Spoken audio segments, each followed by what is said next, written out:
Hey, good evening, everybody. Ryan here, and I am Mr. Rau, Mr. Rau Gaming, and welcome back to Mr. Rau's Gaming on a live, lovely, late Tuesday evening. And oh my goodness gracious, I'm gonna start crying. There's some of my regulars are back in the chat. It has been a while. Thank you, everybody, for being so patient with me as I have taken a little bit of a hiatus, but it's great to be back. And welcome back, Vincent, to the chat. Welcome, Alex, Meeple and the Moose. Welcome back. Oh, thank you so much. It is great to be back, and what a way to kick off my live streams once again by bringing you something that has just dropped on Kickstarter as of today. It is already been fully funded, and I want to say big congratulations to Daily Magic Games. They are launched Castellans of Valeria on Kickstarter as of today. It is fully funded, and my gosh, I am so glad that I'm going to be able to get a chance to show off this gameplay, and I'm going to be taking a walk through how to play through the solo mode tonight. Just before I get going on that, though, and everything, I'm just going to ask my chat here, is everything looking good and sounding good? Because, man, oh man, it has been a while, and I almost forgot exactly how to set things up and whatnot. So it took me a long time, but I think I've got everything tuned, everything. Vincent's saying things are looking great. How is the sound? Is it sounding okay? Can you hear me clearly? I really hope that was the big issue that I saw last time, was that I always have audio issues. Alex is saying looks good, looks and sounds great. And that, oh, thank you, Vincent. He says, gonna comment that I love the new set. And thank you very much. I absolutely adore this new space here because I'm playing on my brand new table that Norm from Cardboard Conjecture built for me a couple months ago, and it is absolutely gorgeous and it's lovely, and I'm glad that I can manage to do new setup and I can actually do things. You'll also notice that I don't have the awkward pole in front of me, the little light stand in front of me, because I did upgrade a little bit. I got a new tripod that actually can give me my top down without actually having a pole in front of me, so I'm glad to be able to actually have that for me. Oh, all right. Well, with all those things, it's going to be difficult to set up and take down that table. Oh my gosh. Yeah, well, thank you, because I was thinking the exact same thing. But man, oh man, I'm so happy that this table is finally here, because now I don't have to set up and take down my wife's workstation every time. It's absolutely lovely. All I have to do is actually just take my monitor back and put it in the office, and that's all I have to do.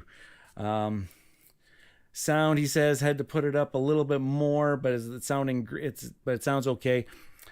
That's the thing that I'm just gonna have to tweak every now and then. So, but thank you for that. I can actually probably just adjust that just a little bit. But hey.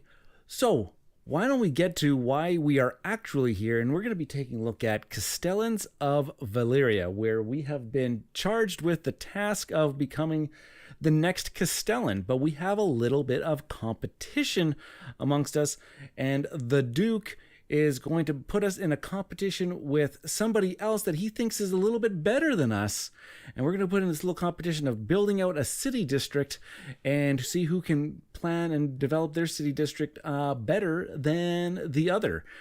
And how are we going to do that? Of course, it's going to be all about victory points, but we're going to accomplish that through a little bit of dice drafting. And this is going to be a very big area majority style of game. And obviously, if it's just anything like any of the other Valeria games, look out for the combos. Oh my goodness gracious. Buying things and upgrading things so that you can combo off of one another. That is going to be the key to our success tonight. But before I do that, make sure that if you enjoy these playthroughs and these in the channel and this content that I do produce here, make sure that you do give this video a like, subscribe to the channel. It ever so helps us out, and it's absolutely free. Notification bell so when you get notified when I do go live on these evenings, and I'm only just going to be sticking to Tuesday nights for right now, but you know what? I might get back onto that Tuesday-Thursday schedule at some point in time. Oh, and Vincent saying, I do remember correctly that a Valeria is a setting that I actually do like a lot, and I do, because I own all of the different other Valeria games, and this one's going to be no different. I am also a day one backer of Castellans, and I can't wait to see what they did. And I did a playthrough of Siege of Valeria, which is a solo-only Valeria game, but this one actually comes with a solo mode built in, and that's what I'm going to be showing off for us tonight. So I'm just going to switch my screen over here to my top-down display. And you can see the lovely board that we will be playing over and building out about. These are the dice. These are the player boards and the player boards and everything. And I must say that everything in this video today is all in prototype, even though this could pass off as an actual physical production already, because everything already seems ever so fantastic. But if you do pay attention to the Kickstarter campaign, they are already starting to announce a little bit of the art upgrades that they're going to be doing, a little bit of the art adjustments.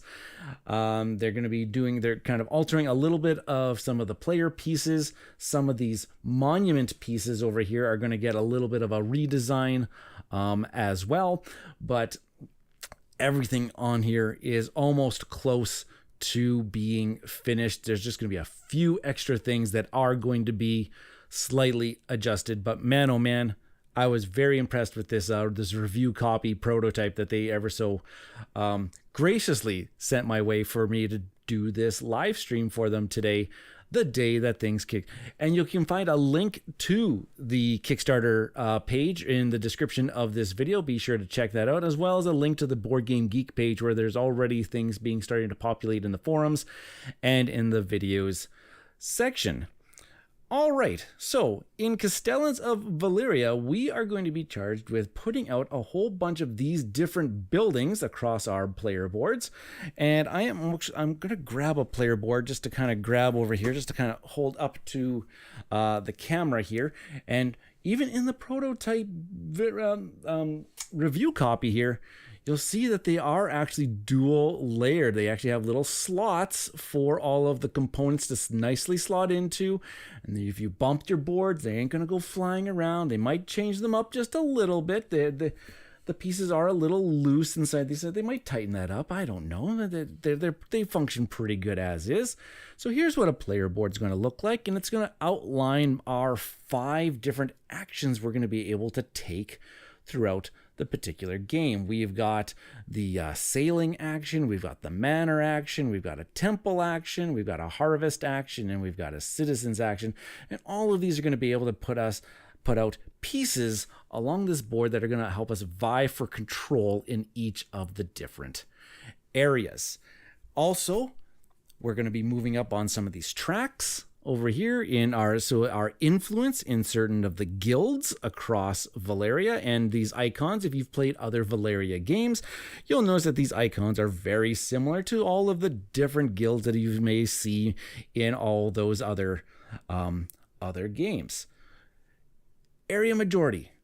So what we're going to be actually doing is we're going to be putting out our pieces, and we're going to be playing over 5 months. In this case, if you're a Euro player, that's going to be 5 rounds we're going to be playing through, and each round, different districts around this city here of Kosk is going to score. So in round number 1, it is going to actually, the little outline here says that we're going to score areas 1, 2, and 3 for majority in each of those areas.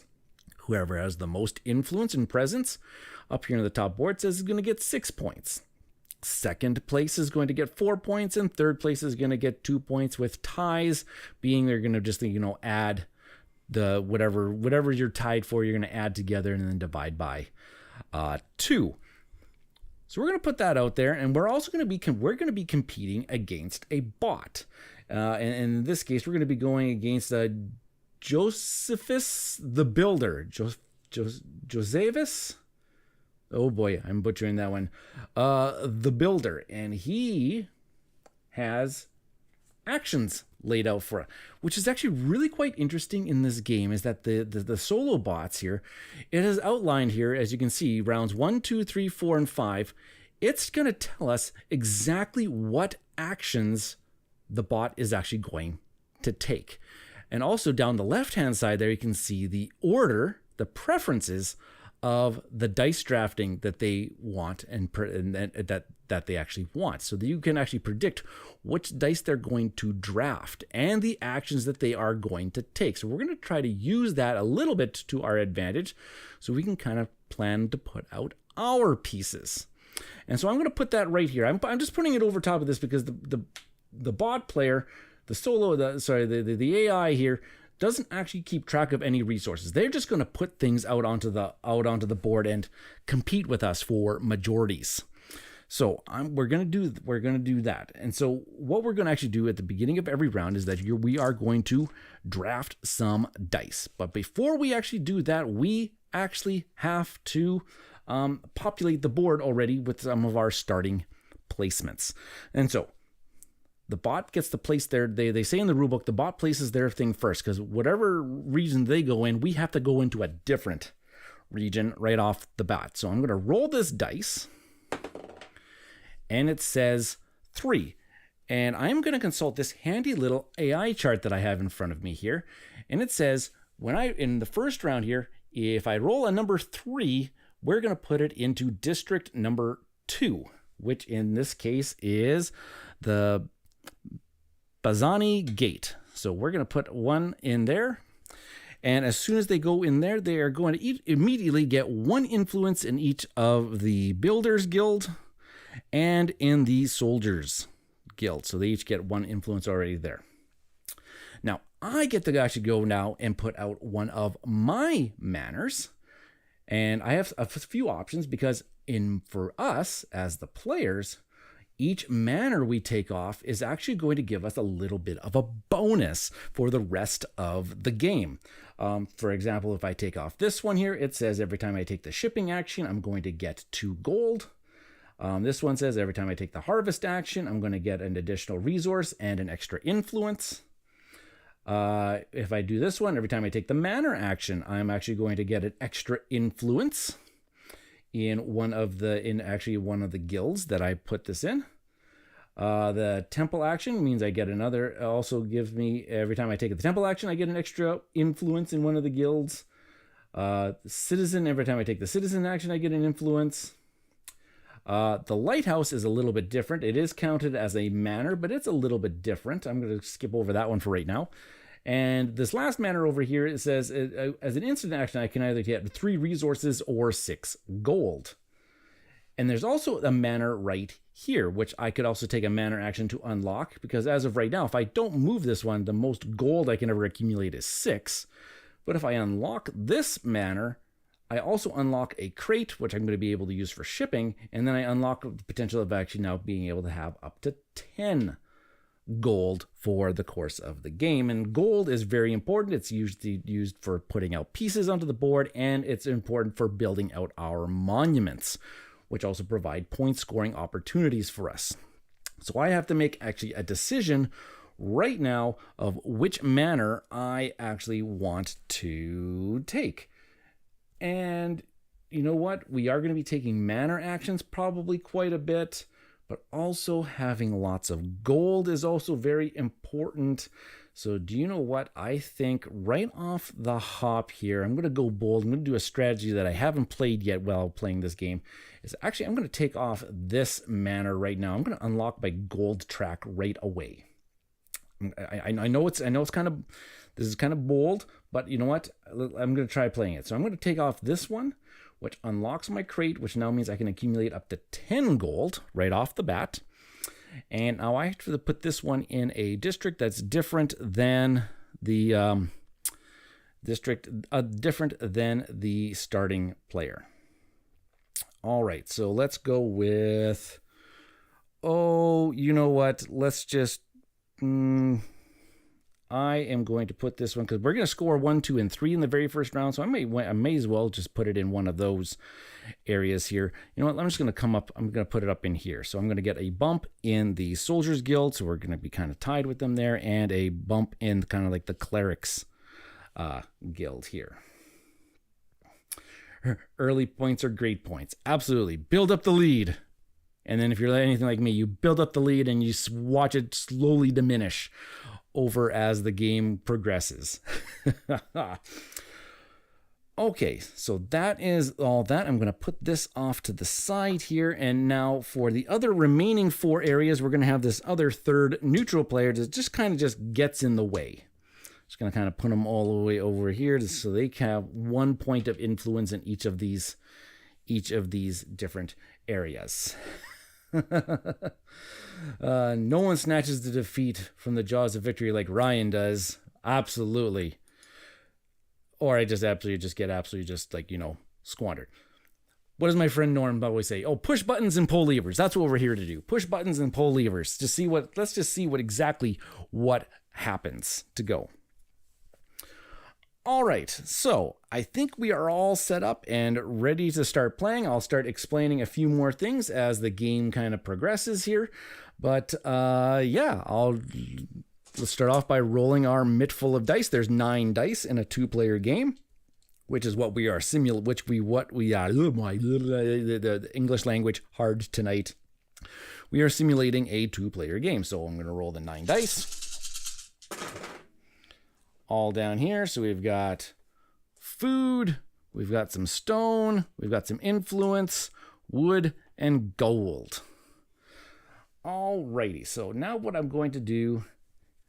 yes, welcome Danny to the chat. She says, this game looks neat. And it is. Definitely pay attention to it. This is another fantastic Valeria title. All the Valeria games, the art is done by the Mico, and it is a very consistent art style across everything, very consistent iconography across all of the different Valeria games.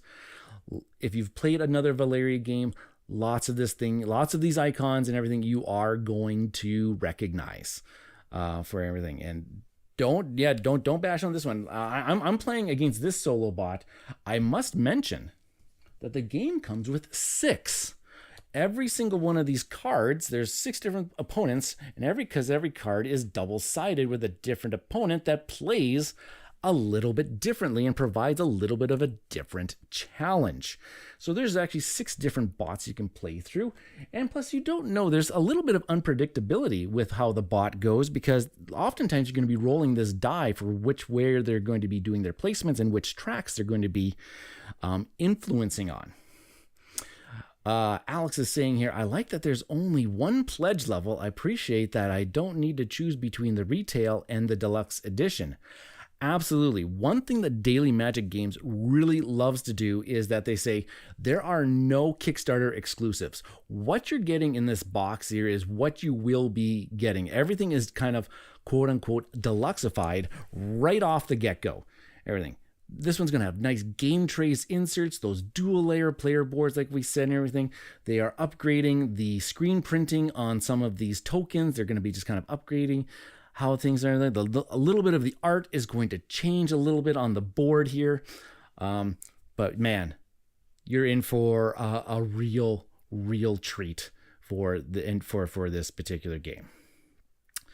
All right, so I am going to pay attention to what my opponent is going to want to draft. He has a order in which they are going to draft things, and they also have what they're going to be doing here is they are also going to be shipping some goods at the very end of the round. And I can kind of pay attention to it because if he gets any gold, magic, or food dice, he's going to be able to ship those, and possibly in this case he's going to gain some influence on some tracks, and I might not want to let him do that. So actually one thing that I'm going to select first here is I see that he's going to want some gold for that one, and gold is his second priority, and there's only 2, and I have unlocked my gold track here. I am actually going to select, gold right off the bat here. So I'm going to take this, I'm going to slot it into my pot here, and immediately I'm going to get 2 gold from that. There we go. I drafted my dice. My opponent's going to go. He's going to draft this wood because that's his top priority. Now, what else am I going to do here? I see his next priority is going to be some stone, magic, influence. So I might want to, no, there's no magic to do that. And you know what? Stone is good for building temples. Food is really good for getting us some citizen cards, which allows us to do some little extra comboing when we want to maybe start spending some of our dice, get some extra resources when we take certain actions or change our dice into certain things. You know what? I think I will. I think I'll draft a food, and I'll get a bump up on my food track.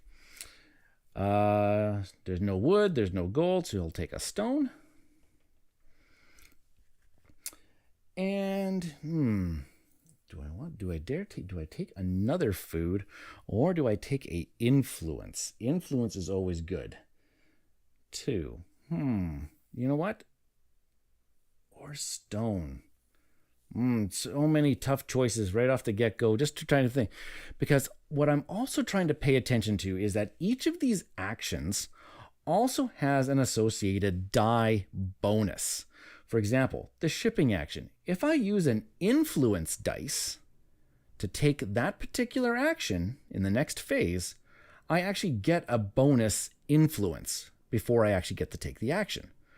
I can take this action by using a food dice, but I don't get any extra bonus. For the manor, I get wood bonus if I spend a wood die. For the temple action, I get a bonus stone if I use a stone dice. The harvest action needs a magic dice, and the citizens action needs a food dice in order to get a bonus. But you know what? I think this time around I am going to take a stone. And so I'll get a bump up on my stone track here. And I see here that they will just draft a influence. Now, when they draft an influence, they actually get to go up on one of the influence tracks. And let's see here. So he gets to go up on his lowest influence track. Now, he's right now lowest on 2 different tracks. So I'm going to consult my little chart here. And it says I'm going to need to roll the black dice to make a decision here. I have 2 decisions to make. So a 1, 2, 3, he'll go up on the leftmost track. Or a 4, 5, 6, he'll go up on the rightmost track. So just grab my dice here, wherever it is, roll it. It's a 3, so he'll go up on this track right here for that particular dice. And welcome, Glenn from Board Games and Bourbon. He is in the chat here saying, "Hey, brother, thank you for joining us tonight." Oh my goodness gracious, Castellans of Valeria, it is a good one. I'm so glad to be able to show off the solo play here. All right. We've drafted our die. These 3 dice go up here into this little slot here because there are some game effects somewhere along the line. I don't see them immediately, but there are some game effects that allow us to interact with those particular dice and what their dice faces are showing. All right.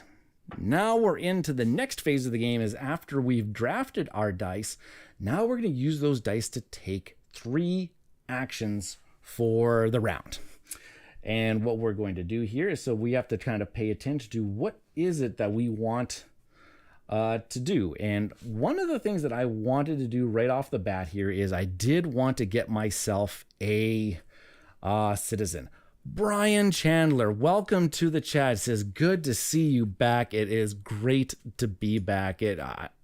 I've you know what, I've really missed this, and I'm so glad that I'm back here and just playing games again for you all folks and showing off some of the amazing titles that I've been coming across lately.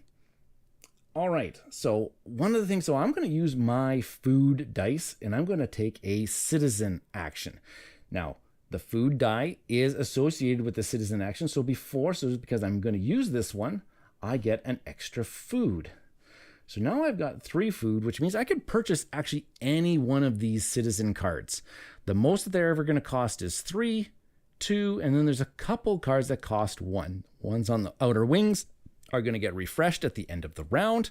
So let me take a look here. There were a couple that I did have my eye on, which is, do you know what? I am actually going to spend one single food, and I'm going to draft the merchant over here. Oh, where is he? Oh gosh, there we go. I'm going to draft the merchant, and the merchant down at the bottom says instantly I get 3 resources and 3 gold. So I'm going to take my 3 gold here, so I'm up to 7. And I am also going to get 3 resources of my choice. Now, one of my favorite things about Valeria games is the magic resource, because magic resources are typically a wild resource. As long as you spend at least one of the other resources in the game, you can also use magic to kind of, augment the style. So I'm actually going to take a couple magics, and I am going to take I'm going to take a stone. I think I'm going to do that. And I am also, because of this, I'm going to get 1 bump up on the blacksmith's guild. So I'm going to start increasing on that particular track. Put that down in front of me here. And now I also get to put down one of my citizen tokens, and I get to put him in any district. Now, I'm already in there, so I might start competing in some other categories here. So let's just say I'm going to put a citizen into this district right here. For me putting him in there, I also get a single bump in one of these 2 guilds. And you know what? I'm going to go up on the blacksmith guild again. So kind of got 2 bumps on the blacksmith guild for that particular action. Perfect. That was the citizens action. These ones should all slide down, and a new one's going to come up. And you notice, some people will notice that there are 2 different decks for the citizens, the pinks and the blues. And quite oftentimes the pink ones are going to complement the blue citizens, and there might be some combos that you might be able to see here. I elected to go with an instant effect rather than an ongoing effect, and let's see if it's going to pay off for me in this game. Okay, builder's gonna come. He's gonna spend a die to do an action. Again, resources don't matter to me, and his first action of the game is going to be a manor action. So he's going to take another manor, and he's going to put it into, so I'm going to roll the die. It says a 5. I'll consult the chart here. In round number 1, it says a 5 is going to put it into the district number 3 up at the top here. So competing with me in Nor High. All right. We got to see some boat action, because what this game needs is some yacht rot. Sailing takes me away. I'm almost thinking like, I'm sailing away, chart an open course for the virgin sea. Some happy, some sad. Okay, all right, got the manor down. I guess I should give him his little bit of a influence here. He's going to go up in the Soldiers Guild, and he's going to go up into the Clerics Guild as well. Alrighty. Okay, that was his action. So it's back onto me. I've got a stone die and I have a gold die for this thing. And you know what? I'm thinking that I'm going to, you know what? I kind of want to put down a temple. I think I'm going to start putting down a temple here. So I'm going to spend my stone because the stone die is associated with the temple action. So I'll spend the stone die. I'm going to take the temple action, which gets me a stone. Perfect. And now the temple action says spend 2 stone plus a gold for every temple that's already in that region. Now, since this is the first temple that's being built, I'm not going to have to pay any extra gold. And I'm going to put this in... You know what? I am going to put this one into... Well, I better start competing or else you know what? No. I'm going to go into Nor High. Putting kind of my eggs in one basket here. So I'm going to put the temple down into there. And this one's going to actually give me, now the temples give you 2 influence in each of these particular guilds. Wait a minute. I better pay attention here because I am going to actually, so before I actually put that down, I'm actually going to need to probably do something here. I am going to have to spend some of my gold because I'm going to get a bunch of gold by putting down that. So what I'm actually going to do here is I am going to build myself a monument as a free action. I'm going to spend all 7 gold. And I'm going to put down my, oh my gosh, I've already forgot what this one is called. This one is called the Ward Tower. I'm going to put down the Ward Tower into an area here, and the Ward Towers go along the edges. There's only certain spots. There's only 1 spot in each district for them. And Ward Towers are going to give you extra points for how many manors are in that particular district. I already see this district has 2 manors in it. I got a prediction that there's going to be some more manors being put into that area over the course of the game. So I'm actually going to put my Ward Tower into that particular district right there. And immediately I am going to get 1 influence in one of those guilds. I will go up on the soldier. I'll go up on the soldier there. And now I am actually going to do my temple action, which is I already got my stone for that, and I paid my 2 stones. I'm going to put my temple into that particular region, and then because I put down my temple there, I'm going to get 2 bumps up on the soldier track. So 1, 2, crossing this threshold line that gets me 2 gold. I'm also going to get 2 bumps up on the cleric track, 1, 2, also crossing that threshold, giving me 2 gold.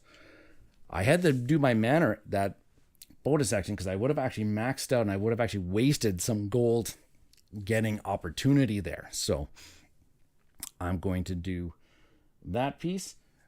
These monuments don't actually count for control in the region, but they are going to provide me those extra victory points at the end of every single round. So getting 1 out right now, that's going to give me 2, at least here, 2 points every single round for the rest of the thing. Man, I wish I would have just passively earned gold in in real life, right? It's just so easy to get some gold.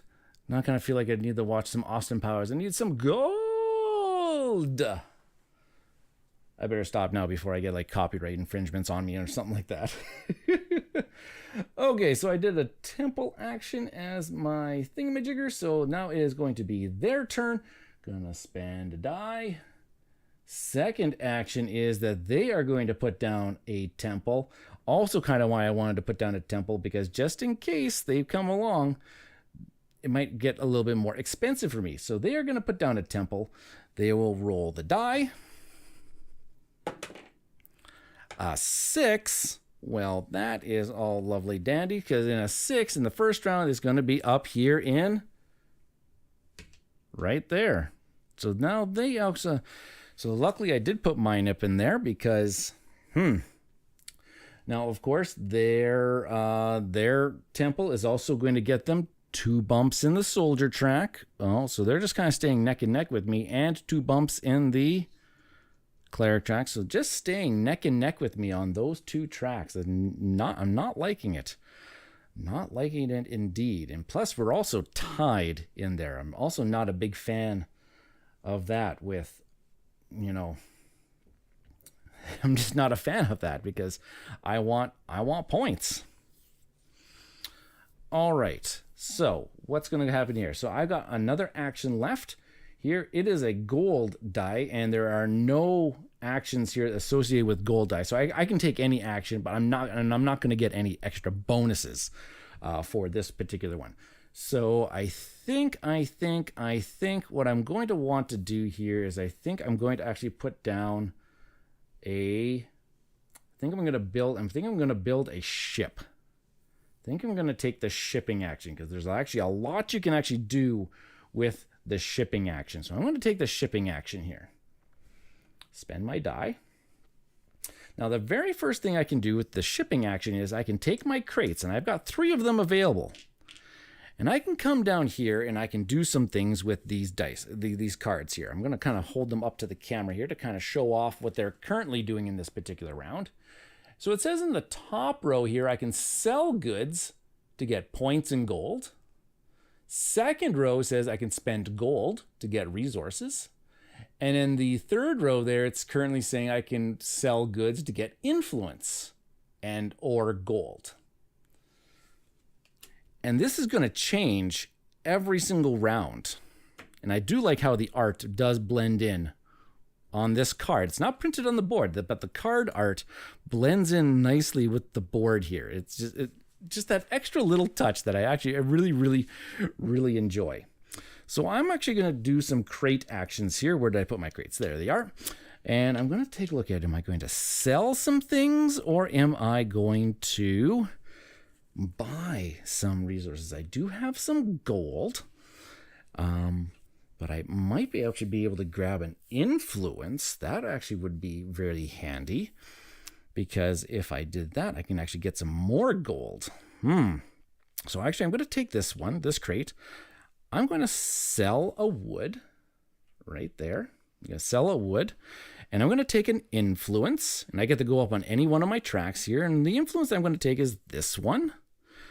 In the Blacksmith's Guild, across the threshold, I get some more gold. Perfect. I like that. Now for another crate here, I am actually going to, I might want to buy some resources. You know what? I'm going to spend a, or do I just, you know what? He is not going to be able to do any of those ship actions. So I'm going to actually I can have my run of the mill here.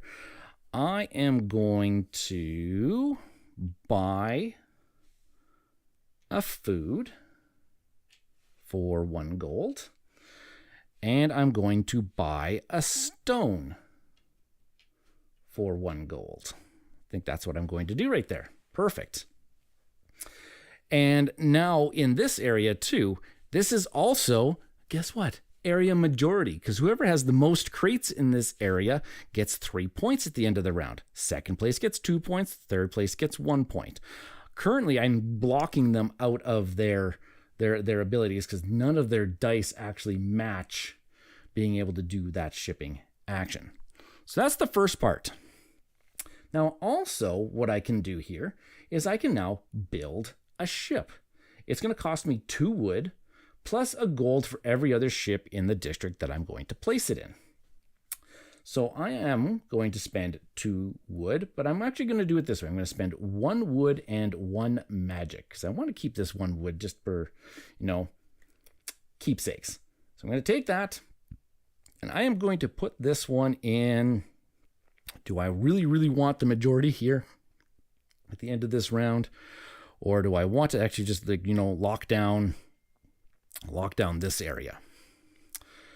You know what? I actually might do it. I might try that. I'm going to try that. I'm going to put it right here in the anchorage.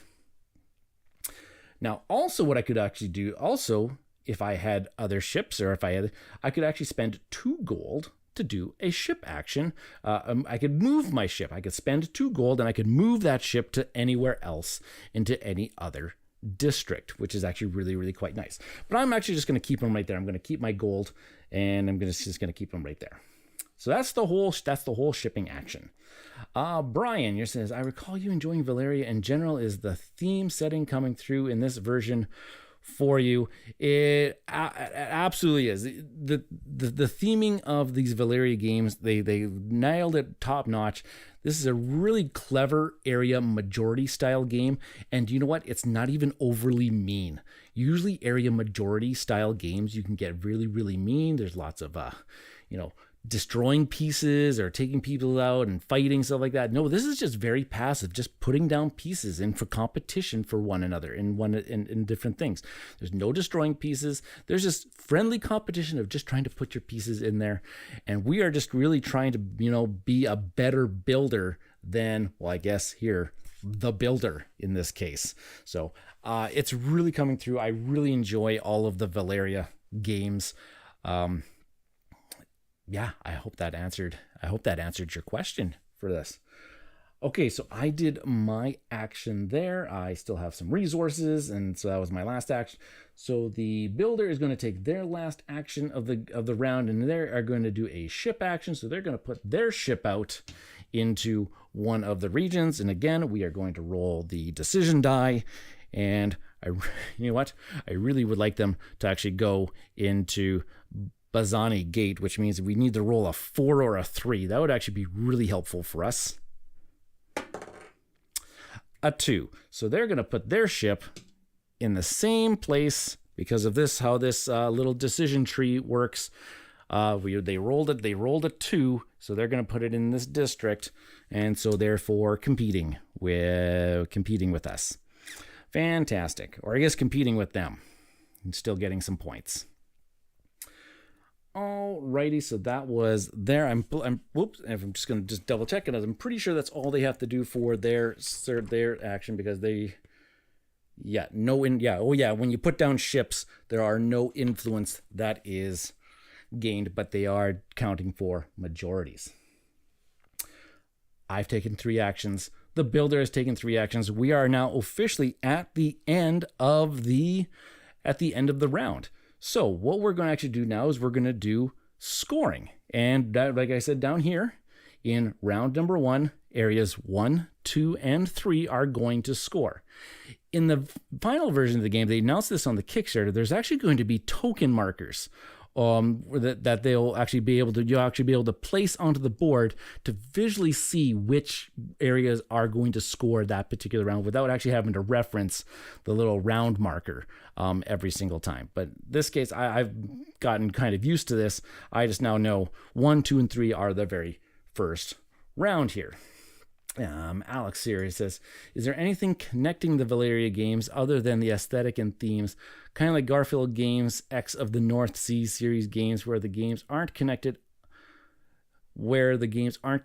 other than by art? You are you're very correct there, Alex. Each game is a very, very different style of game, just where everything is just all set in the same, like you said, they're all set in the same quote unquote universe and world building. This is the first time that this is actually a pure area majority style game for them. All right, so we are going to now then so we're going to do some scoring here. So we're going to take a look at this area. I've got 2 points of majority. So I am in the clear winner there. So I'm going to get 6 points. And the builder, he's tied with the neutral. So second and third are going to get added together. That's 6 divided by 2 is he only gets 3 points. The lone wolf in district number 2 here. So he is going to get 6 points all by himself right there. And number 3 here, we are tied 2 pieces of influence each. This ward tower does not count for influence there, so we will now go with 2 and 2. So we tie. 6 and 4 is 10 divided by 2. We each get 5. 1, 2, 3, 4, 5, and 1, 2, 3, 4, 5.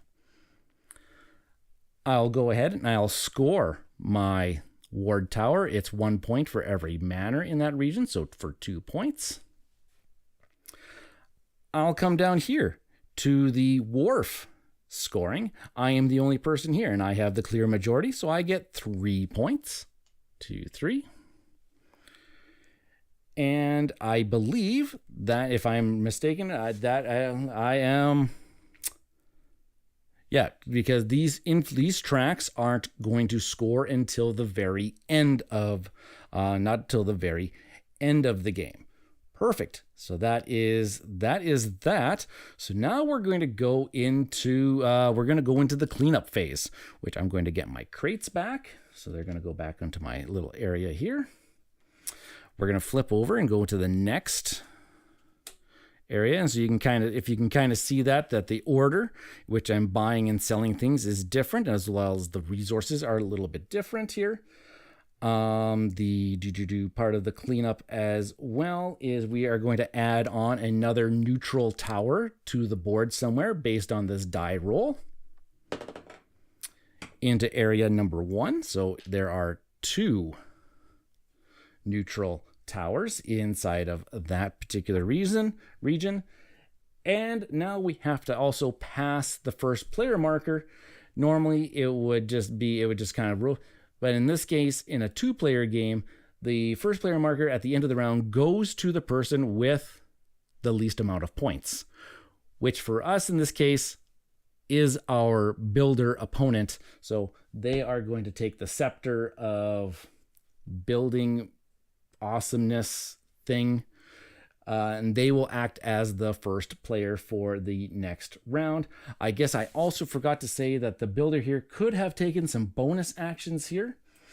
If he had drafted, let me just see here, if he had drafted gold, magic, or food dice, which he didn't, he would be able to fill up a wharf card with some of his, with his crates, and therefore being able, so I kind of blocked him out of that area by forcing him to choose the dice that he, based on his preferences.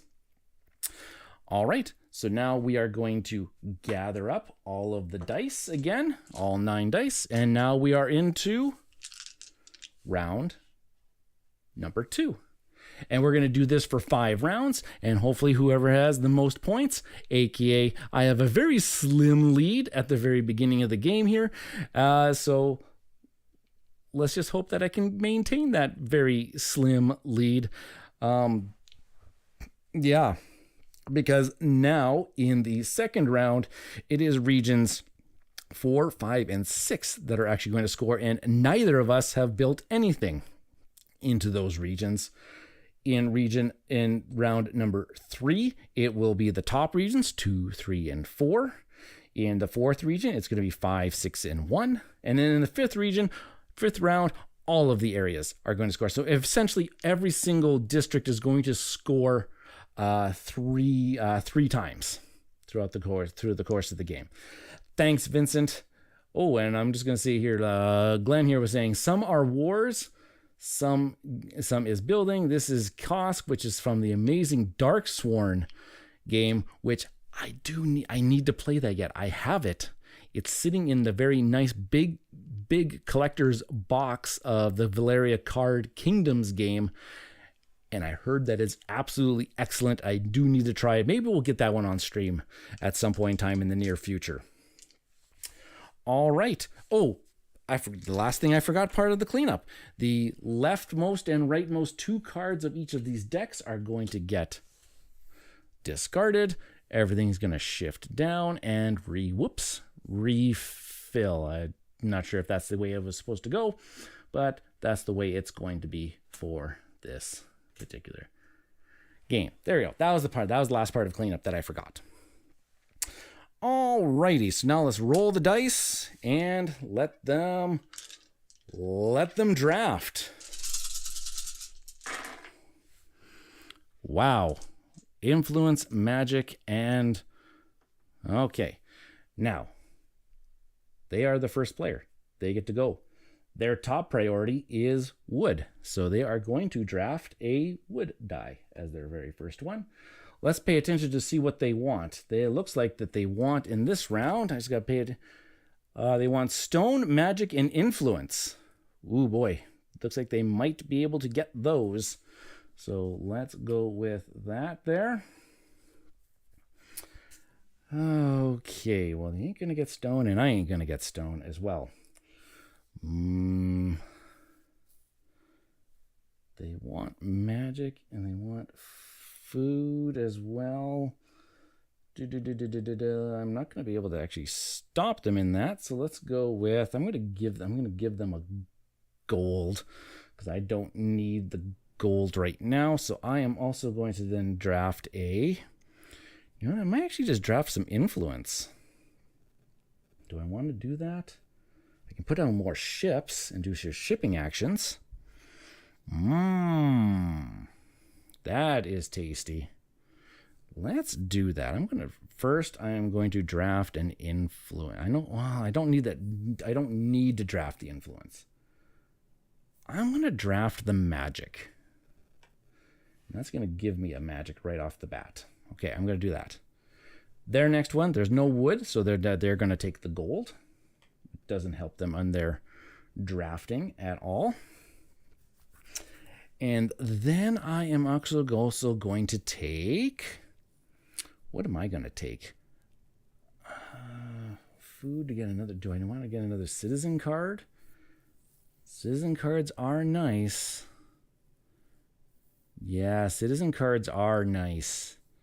Especially there are some here that are really kind of juicy.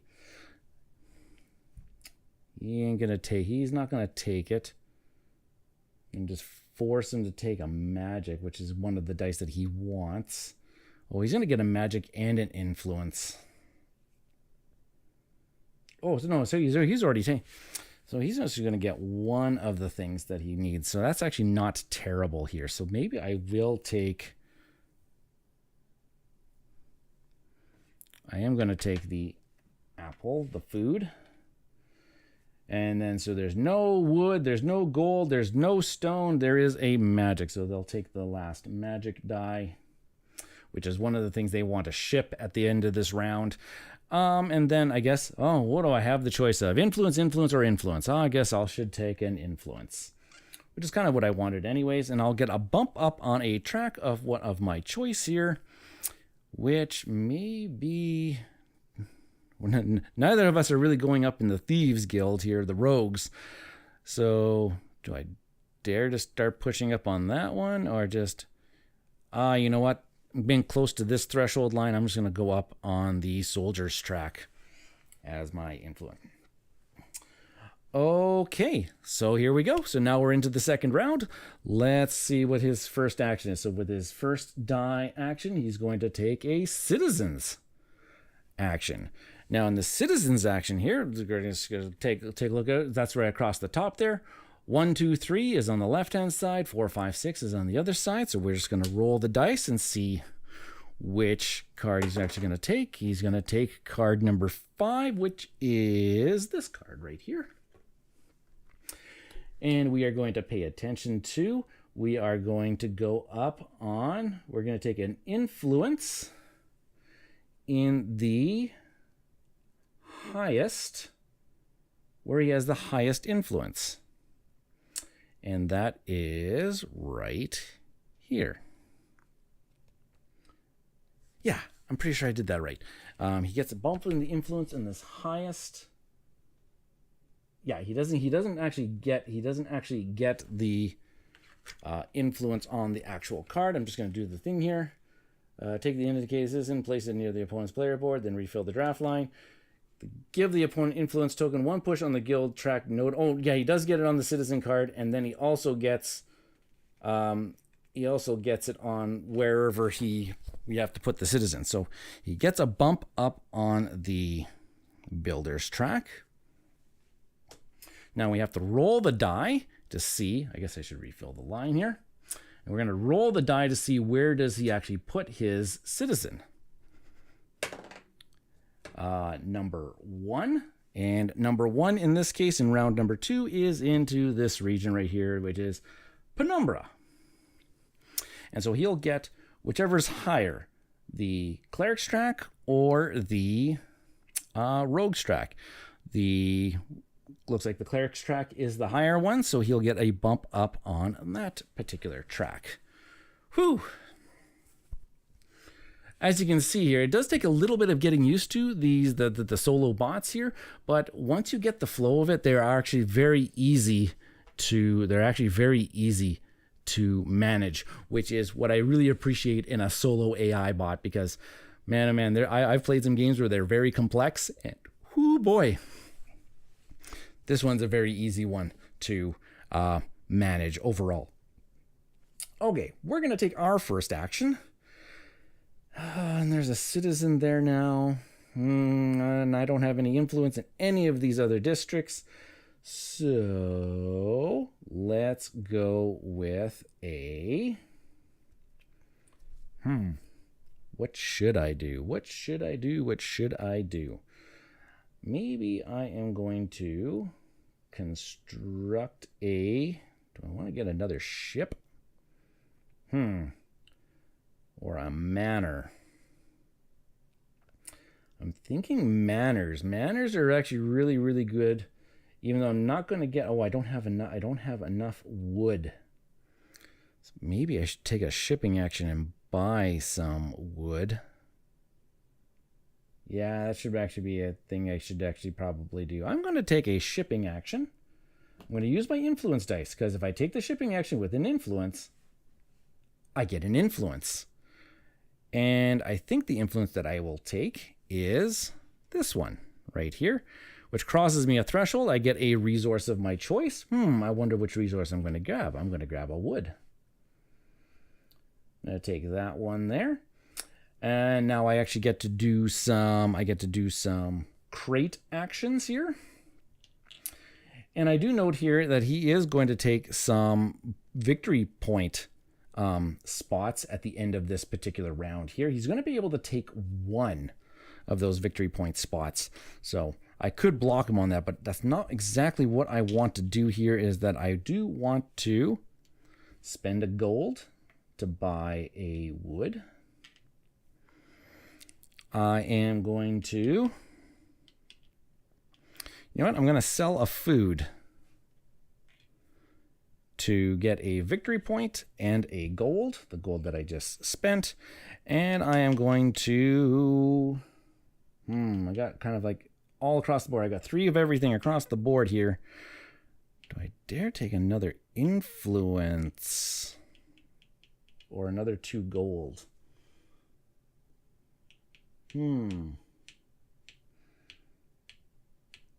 Oh, that could be lovely too. You know what? I'm going to sell one of my magics. I'll sell one of my magics for 2 gold. Be a reason for that in a little bit. Gold! All right. Now I could put down another ship here. I could put down another ship, but I wanted that wood. What is here? 1, 2 for a ship. I could put down 2 for a ship, and then I would still have 1, 2. I have enough magic to augment to do a manor action later. Interesting. Oh, let's try it. Sure, I'm going to actually spend 2... I'm going to spend 2 wood to put down another ship. And I'm not going to put it there. I will put this ship in this region right here. I'll just do it that way. And then I could actually spend 2 gold to move a ship, which is actually very enticing. Though I did kind of want to put down another monument, but perhaps I'm just going to say I'm going to save that. Or what should I? I could move my ship into another region to help me with my majorities. Ooh. That sounds a lot better. I'm going to spend 2 gold, and I'm going to do a ship, and I'm going to move this ship to this region right here. Yeah, I'm going to do that. Okay, my shipping action is done. Builder is going to take his second action. He's going to do a manor action, so we'll roll the die. Die number, it's a 5, so he's going to put his manor into the iron pit area here. So competing with me, of course. Okay, my second action is I am going to recruit another. I think I'm going to recruit another citizen. Yeah, I'm going to take this. Since I'm going to do the citizen's action, I am going to get a food. I have plenty of food. I could buy whatever I want, which I think whatever I want. When I draft a die, I can spend a resource to get an influence. When I draft or spend any die, I can turn it into a food. When I draft a die, I can spend 2 gold to get an influence. Or when I draft a die, I can spend a gold to get a point. When I take the harvest action, get 2 gold. Citizens action, get 2 gold. Manor action, get 2 gold. Temple action, get 2 gold. Interesting. I am going to... The cook sounded okay. So did the spend a resource to get an influence. I do have lots of resources here. That's going to cost me 3 food for that one.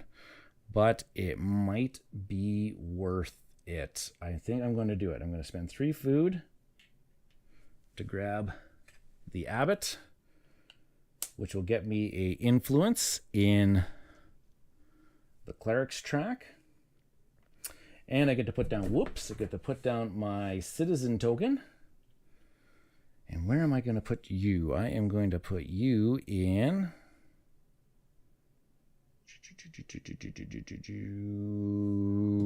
Luna. Yeah. I'll put you in Luna there, which then I'm going to take an extra point of influence in the hammer, or I'll go up in the cleric's track. It's getting me to a close point to another resource point. So I like that. Okay. Last action for the builder. He's going to get a windmill action. Windmill action was always the one that I kind of did. I think he just kind of just puts it here. Roll a black die, consult the round's diagram, place one of the opponent's windmill on a dot on a road that is clockwise adjacent to the indicated district. So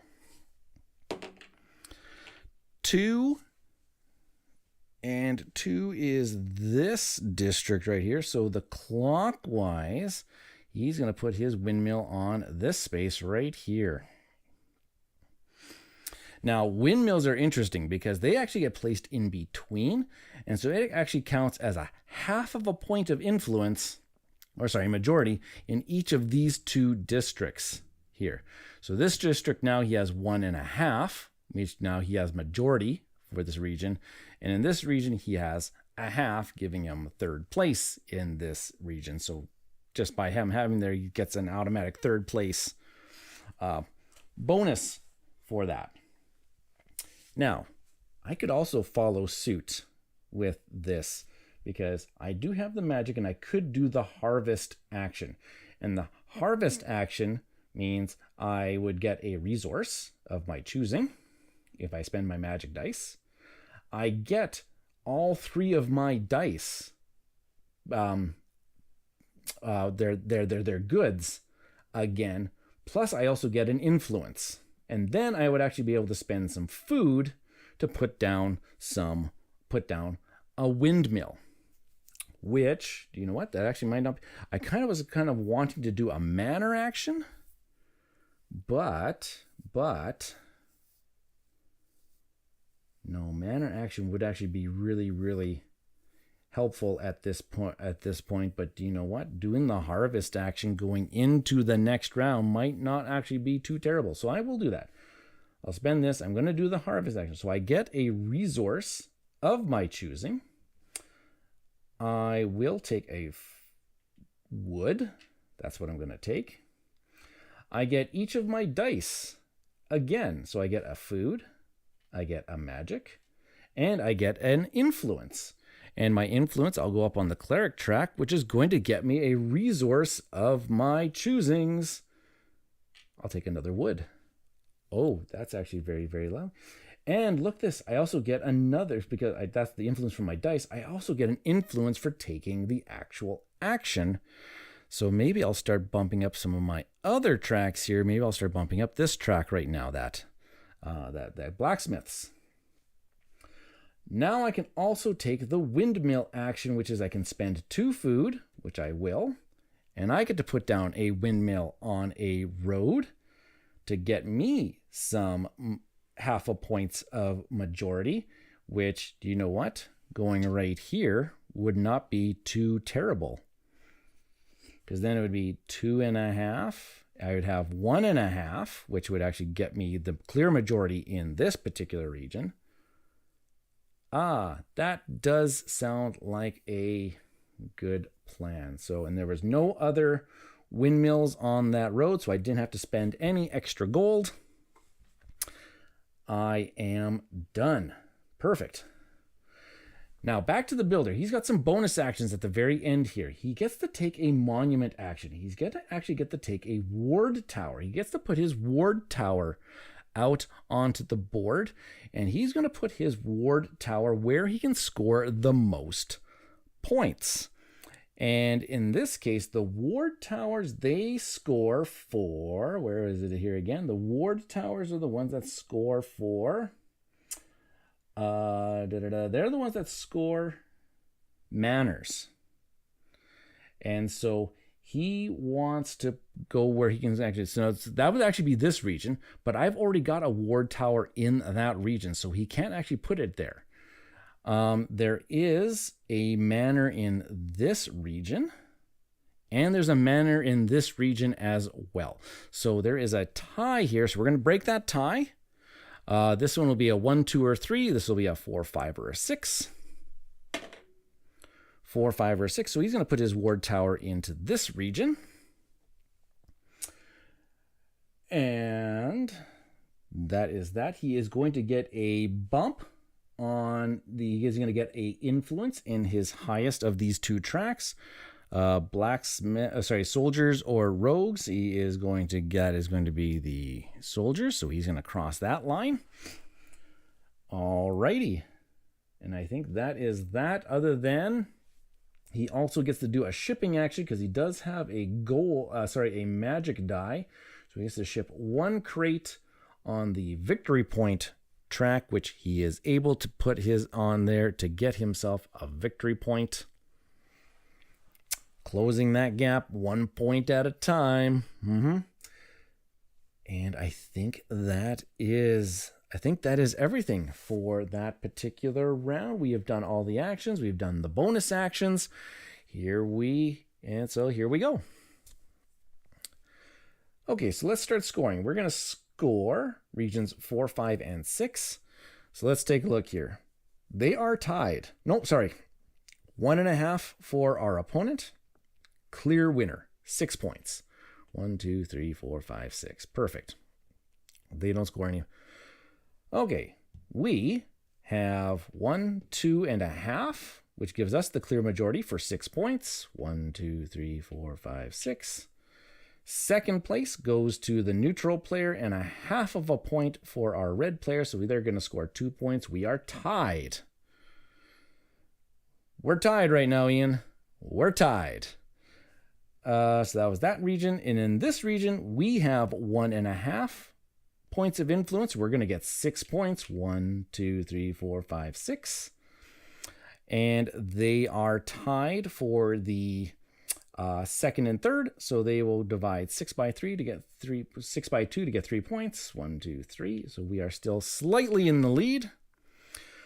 We have built our ward tower is going to score us 2 points for those 2 manors. Their ward tower is going to score them 1 point for that manor. So we've done the monument action. We've done the monuments. We will now come down here, do wharf scoring here. I'm going to get 3 points. 1, 2, 3, because I have the most. They have the second most for 2 points. That is, I forgot to refill the row over there. And I think that is all of the scoring. We are still in the lead very, very, very slimly so far after the second round. Let's go into a little bit of a cleanup here. So I'll get my crates are going to come back to my ship. Their crate is going to go back to them. We'll flip over a new wharf card. These 2 on the side. And these 2 on the side. Everything's going to slide down. New cards are going to come out. Oops, slide down. New cards. A slim lead is still a lead. That is right, Alex. A slim lead is still a lead. We did the cards. We got our ships back and everything like that. And I think all we have left to do is just gather all the dice back. They are still in second place, so they still maintain the first player marker. At the end of the round, we're going to put down another neutral tower here into region 4. So region 4's got 2 neutral towers in it. And we're going to move into round 3. And now in round 3, areas 2, 3, and 4 are going to score for their majorities. All right, let's go and see here. Now in the third round here, it says that they are actually not going to they're not going to do any shipping actions, which is actually pretty good. They're going to move their ship, though. Their ship is actually going to end up moving. And in this round, they're going to be constructing temples, citizens, and manors, and they're actually going to be able to put out their lighthouse as well. Okay, let's see where we're going to go. Okay, so we can get some gold if we want. We can get some food, we can get some influence, or we can get some wood. Oh, but guess what? Our builder is the first player this time around. These are not actually his. These are just discarded cards.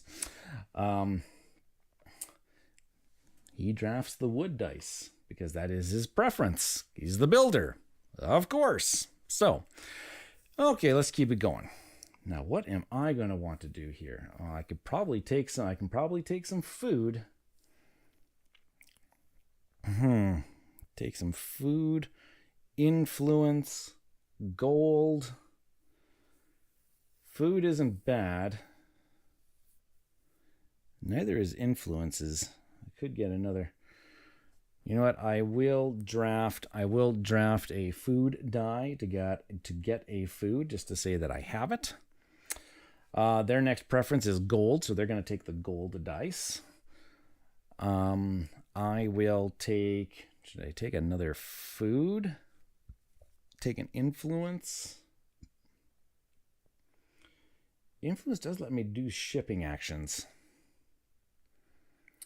They're just going to grab another gold, so I will. So I'll take an influence, and I'll bump up.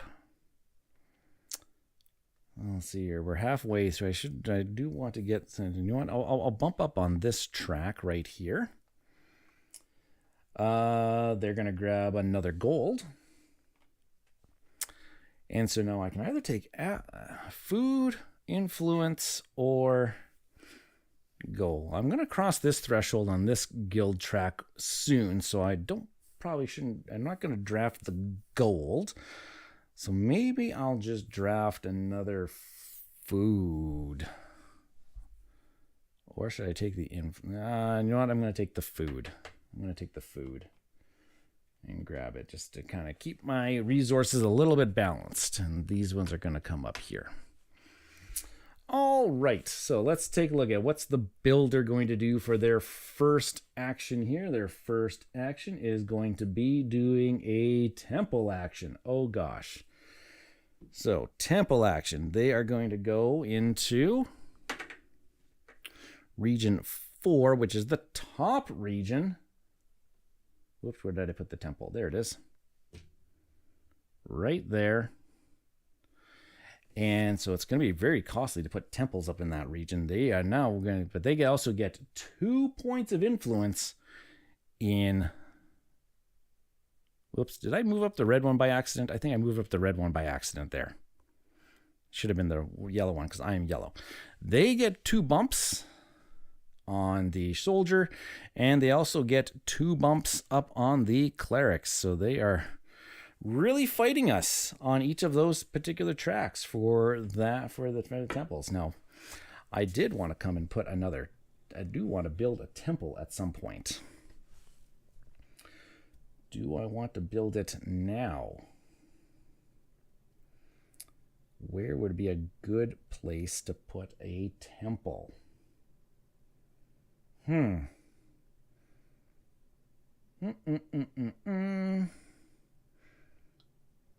Let's see here. Where's a good place to put a temple? I think I want to do a temple action with one of my food dice here. So I'm going to take a temple action. I'm not going to get the bonus because I'm not spending a stone dice. I think that I will spend my 2 stone. There we go. And I'm going to put this temple where there's a soldier's helmet.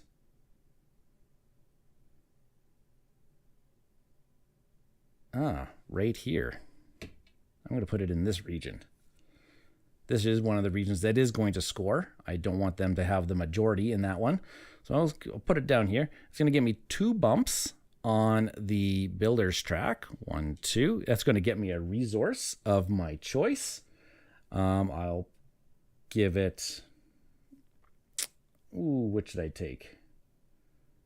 I do want to take a manner action at some point in time to do, so I'm going to grab a wood. And I'm going to get 2 bumps in the soldier guild, which is going to get me my 3 gold. 2, 3, perfect. And yep, that is that. Now I'm going to spend 6 gold to put down another monument, which is this statue. And statues get to score you for every temple built in a particular region. And I think that particular region is going to be this one right here. I'm going to put it right there. There's a nice little spot for it. Now they did on the Kickstarter here mention that these small little statues, they are getting upgraded to much bigger styled pieces into the actual copy here. But that's going to be worth 3 points for me, because there's 3 temples in that particular region. So I'm going to keep it. So I'm going to do that. So that was my turn. Second turn for the builder is that they are going to take a citizen's action. So we'll roll the die. Number 3. 1, 2, 3. That's this card right here. So they're going to go up on the cleric track. They'll go up on the cleric track, and then we have to put down one of their citizen tokens. Region 6, which is going to be this region right here. Ooh, 2 citizens in that region. And the citizen is the highest on either the cleric or the rogue, which is the cleric track. So they'll go up on that.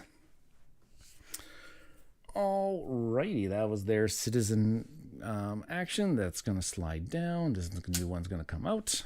Instant action, 2 gold, 1 resource, and 2 influence. Ooh, very nice. Ooh, very nice indeed. Another couple gold and a couple influence. Man, that is too good to be true. Okay, so let's go with, what's my next action going to be? Should I do some shipping? I think I can do some shipping here. Perhaps, yeah, let's do a shipping action. I'm going to spend my influence dice. So I'm doing the shipping action. So I get a free influence, which I am going to then go with. Those ones are starting to balance out. I got a pretty good lead in this column. I do want to kind of catch up in this one. So I'll go up in that track. Okay, let's do some crate actions here. What are going to be my crate actions for this round? Do want to get some gold back, and I do have some resources that I can afford to spend. So let's go with, I'm going to sell a magic for 2 gold. I am going to buy a stone. And I am going to sell a wood for another 2 gold. I'm thinking I think that's what I'm going to do. And then I'm going to spend 2 more wood to build another ship. This is my last ship that I'll actually be able to do. And I am going to put you into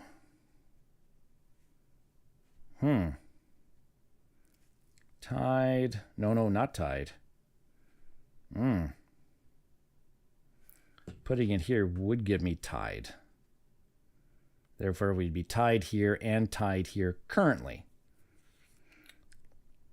And then I could spend 2 gold to move a ship, which might be a really good idea, because then I could actually move one of my ships, which I will move this ship to here.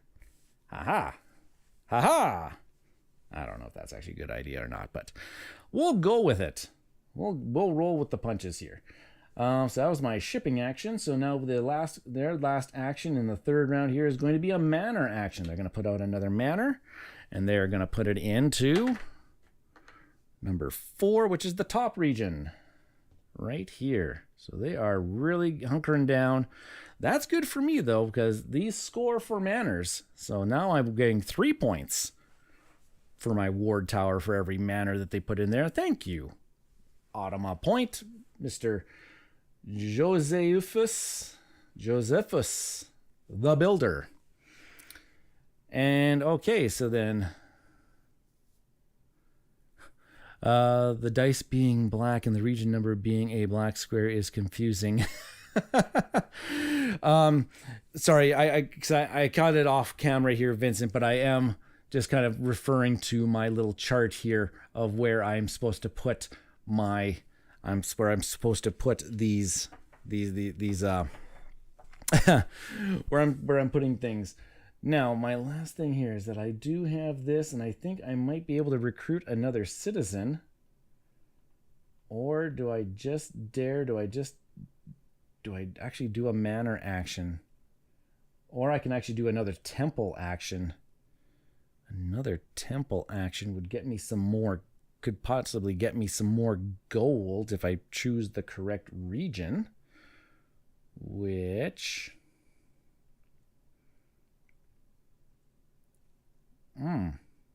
get me some points in that one. Right now, which one am I not? Or I can get one in that region, but that's not going to get me anything. I'm kind of looking to cross this threshold here. So I'm kind of wanting to find where do I have the clerics. I got clerics up here, but that's going to cost extra money to put down a temple, which I don't have. I have one here. I don't have any influence in this region yet, which could be good. And I could also do this with this one here as well. That's going to eventually score again in the next round. But I could actually, you know what? Yeah, you know what? I'm going to spend this. I'm going to do the temple action. I'm going to spend 2 stone. Grab this. I want to put it into this region. There's no other temples there, so it's not going to cost me any gold.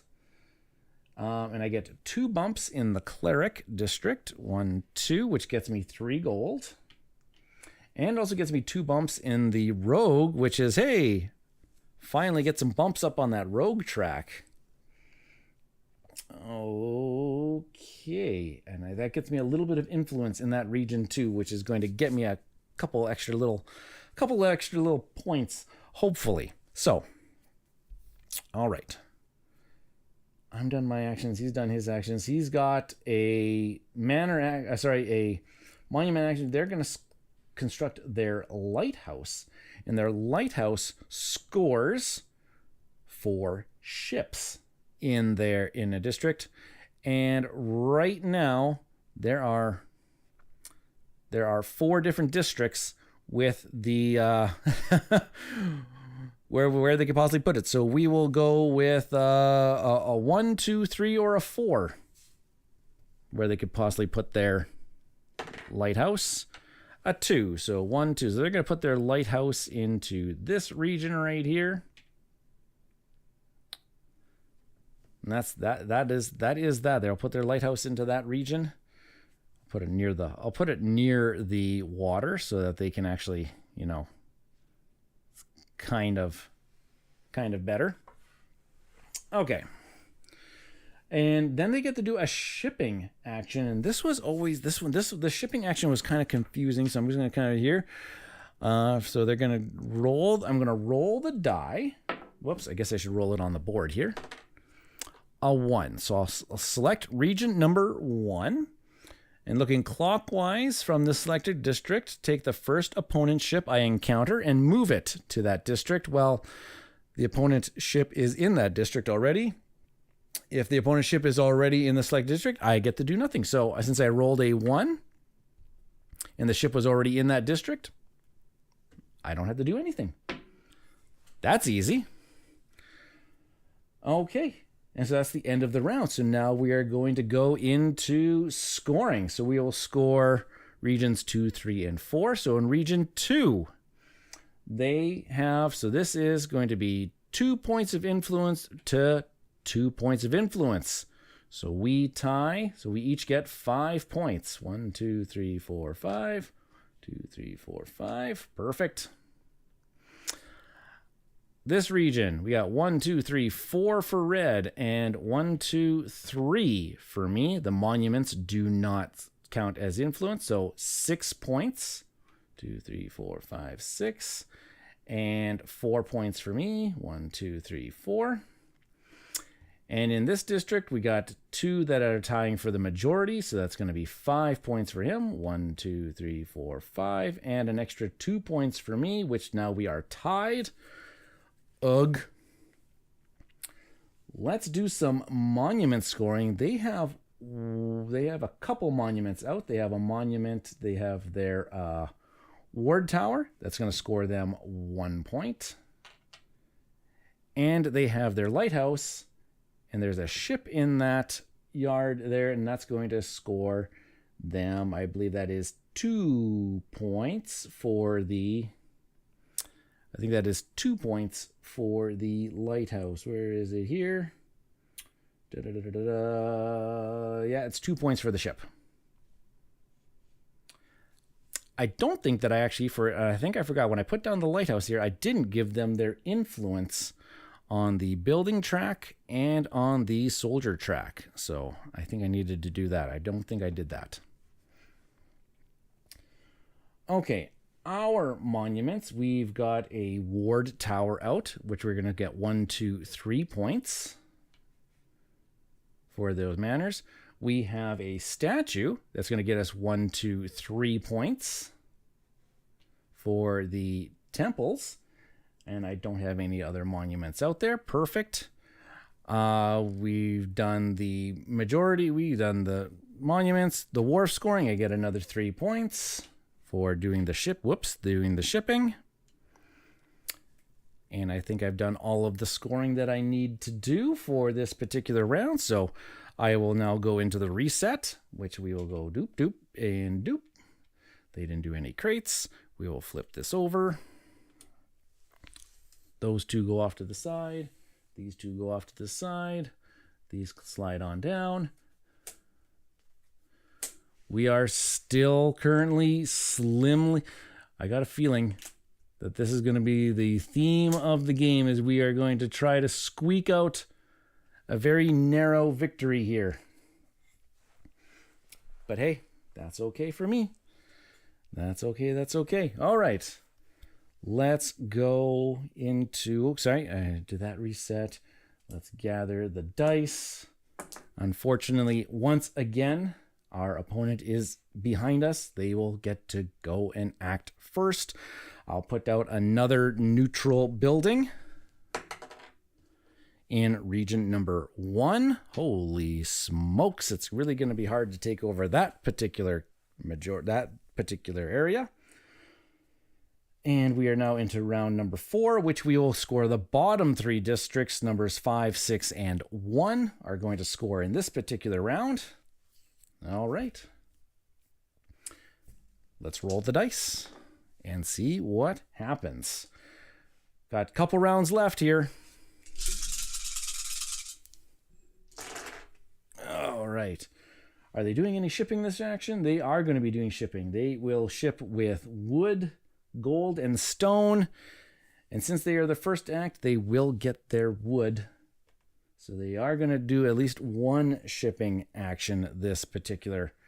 getting at least one crate down, unless if I block them completely on that track.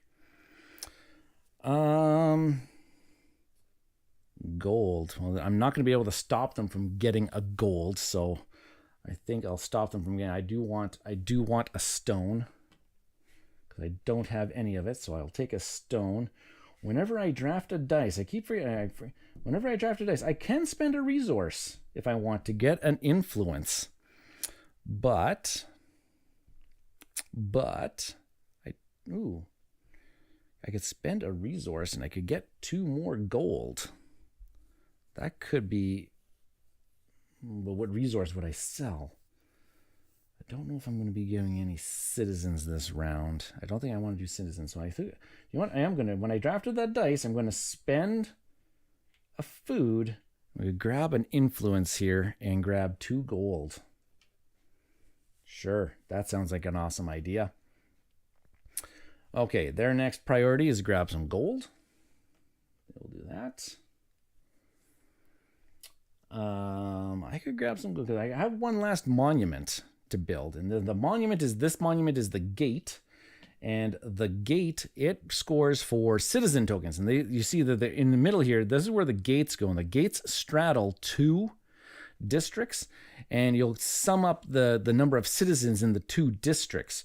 So actually right now this gate right here would be very lucrative because it's got 1, 2, 3 citizens in those 2 areas, so that would actually be a really good idea to do before the 5th round, because in the 5th round, that's where they're going to construct their gate. Okay, anywho, I digress. Oh, but getting that 2 would get me my gold, the enough gold that I would need in order to do so. And they don't need... You know what? Yeah. I'll grab the gold just to have it, because that's going to force them to take an influence, which then they get an influence in their lowest category, which is the rogues here. And then my last one, so I can either take an influence or I can take a food. Let's see here.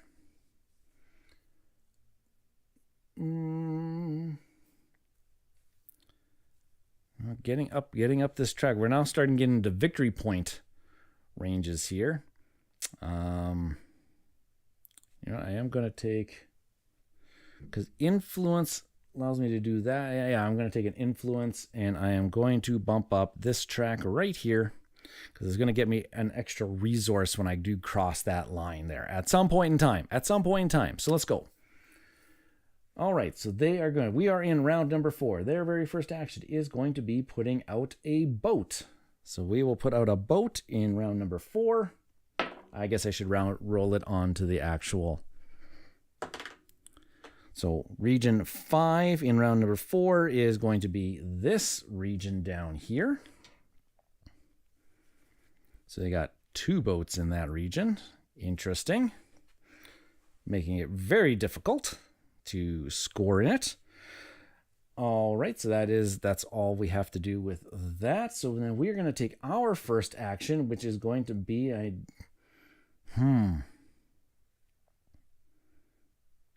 getting another resource, getting some putting out a temple would be very helpful, but I want it in that one would actually that would be helpful here. It would be helpful over here too.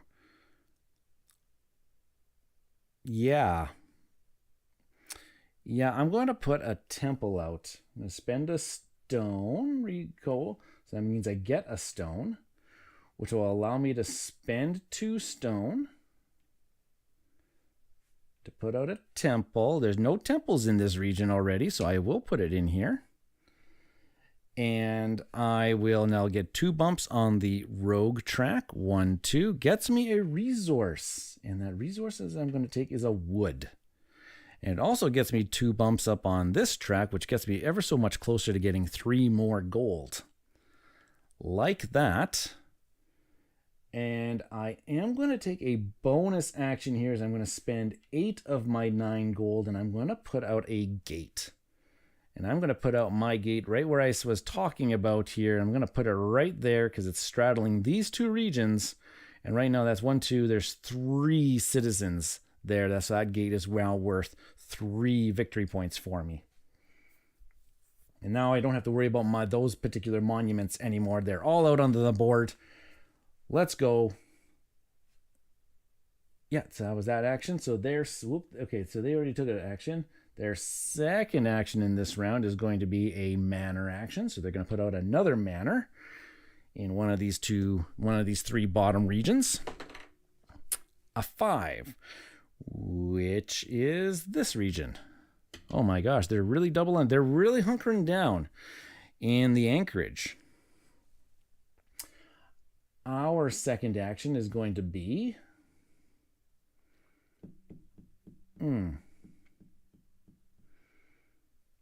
Our second action is going to be we're gonna do this. We're gonna do a shipping action. My shipping action is going to get me an influence, which I will take this one right here to get me 3 gold. I will now get to do my crate actions, which I could now buy some resources again. Though what are they going to do? They want to do the influence track. And I don't want them to get influence. That means I have to spend resources to get that down. So let's go with, they're going to be able to do that how many times? They're going to be able to do that to, where are we here? Gold dice and wood dice. They're going to be able to put down 2 crates. Oh, so I want to put down at least 2 crates in here. So let's buy a food to sell a food to get myself an influence, which I'll take an influence in that track right there. And then I will also spend a magic to grab another influence. And you know what? I will grab another influence in this region right here, almost getting up, almost crossing that threshold. Yeah, and you know what? I'm pretty high up on that track. You know what? I'm going to start spreading it out here a little bit. I'm going to actually go across that one. There we go. All right, and now I don't have any more wood I can't spend, but I could spend some gold to move a ship. Ooh, yeah, I want to move a ship. I want to move a ship to... I've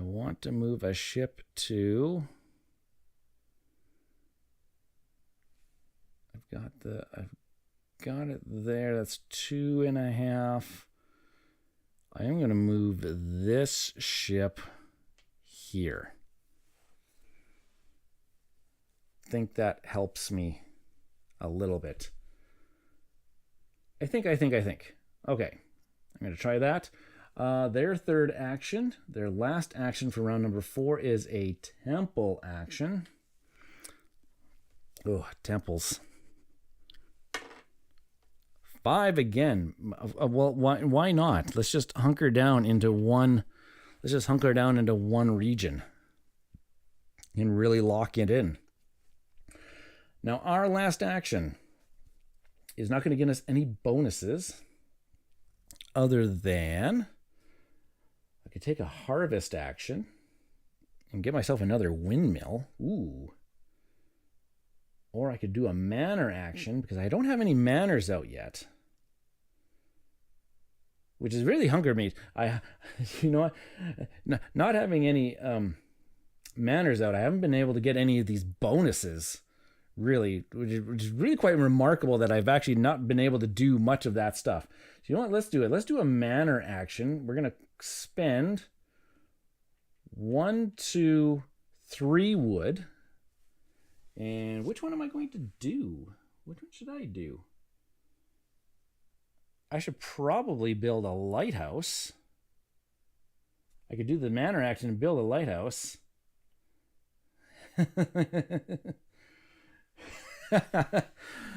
Just like my mama always told me, why don't you use your manners? You got no manners.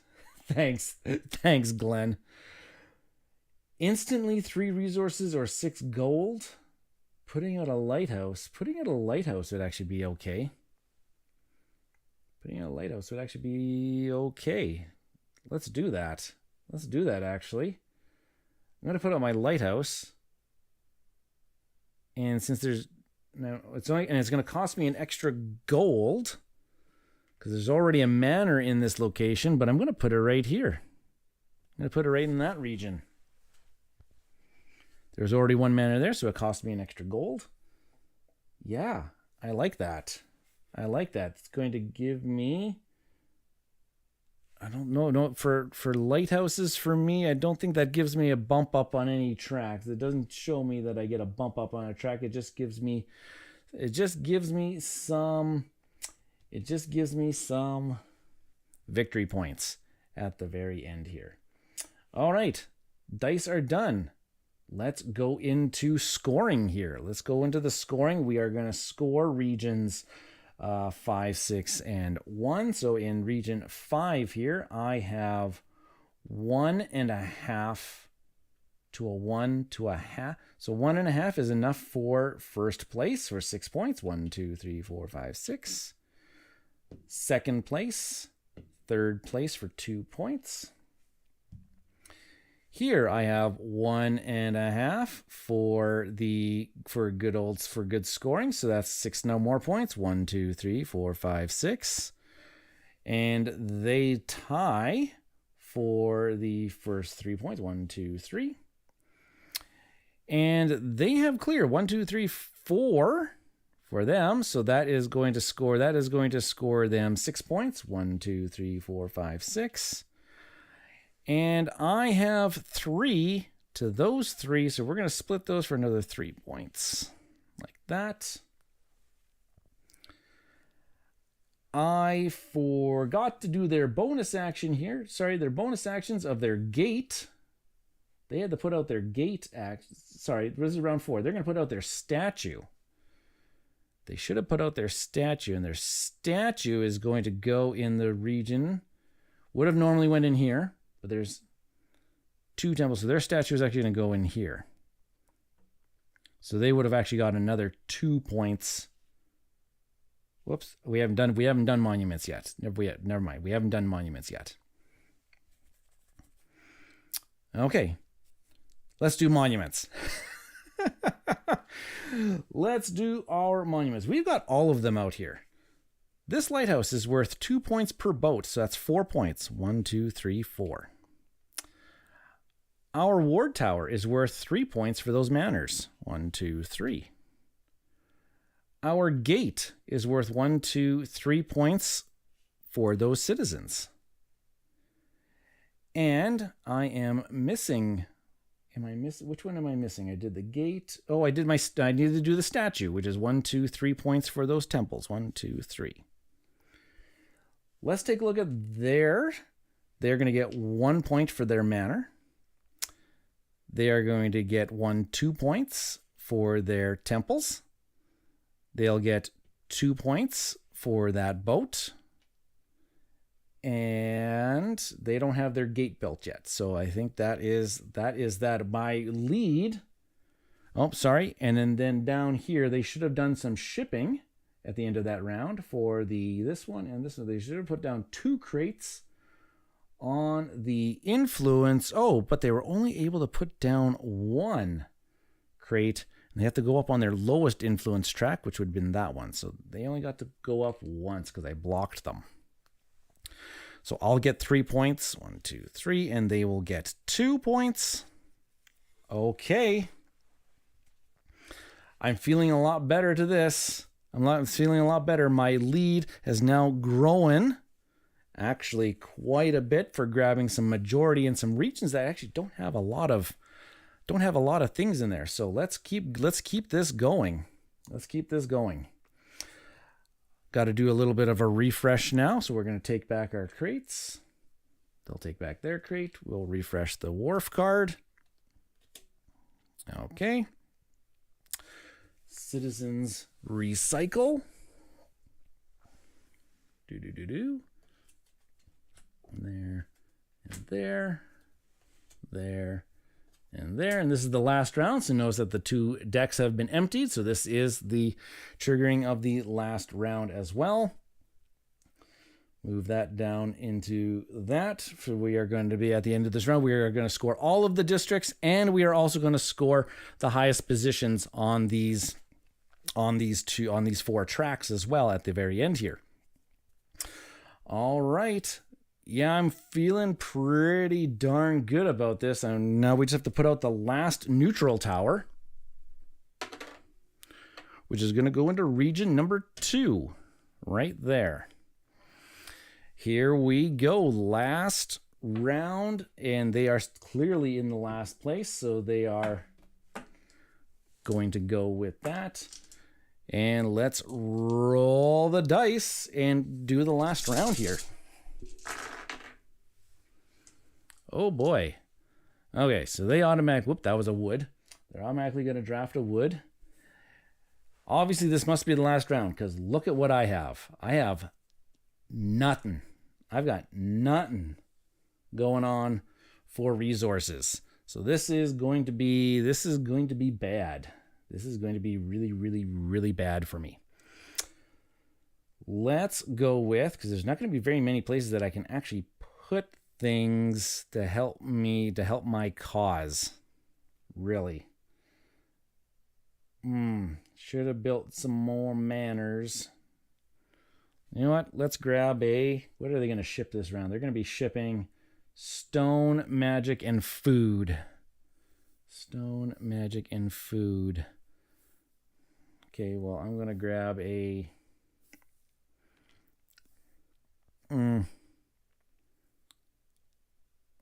I'll grab a magic.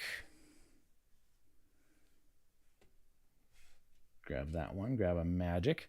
This is going to force them to take another wood, which they are not shipping this round. And I'm going to then take I'm not going to take the gold because it's going to force them. So then they're not going to be able to. They're not going to be shipping anything this round. So now I'll take more food. I think I like that. Maybe. I'll take another food. Go up on there. They will then draft the gold because that's their next priority, which means I can either take a stone or another food. Food will get me a citizen. What do we got here? Not much. Not much in the way of citizens this time around for me. So I am just going to maybe take another stone. And I think I might actually just spend that stone for an influence point. Sure. I'm not going to take a stone out. I'm not going to be building any temples. So I'm going to spend that stone. I'm going to bump myself up on an influence track. And I'm going to bump myself up on this track right here. just to kind of distance myself from them. Because as of right now, I'm sitting pretty. I'm leading them in all of the tracks, so that's actually okay. Alrighty, let's go ahead and these 3 dice are up here. That's okay. That's good. Okay, let's do their first action. Their first action in the 5th round is putting out a manor. And now it's just going to be just when we roll the dice, since it's all regions are going to score, it's just going to go in whatever region I roll, which is going to be in this case, oh boy, I can't remember where that was. I think that was only right there. Region number 1. So that manor is going to go into region number 1.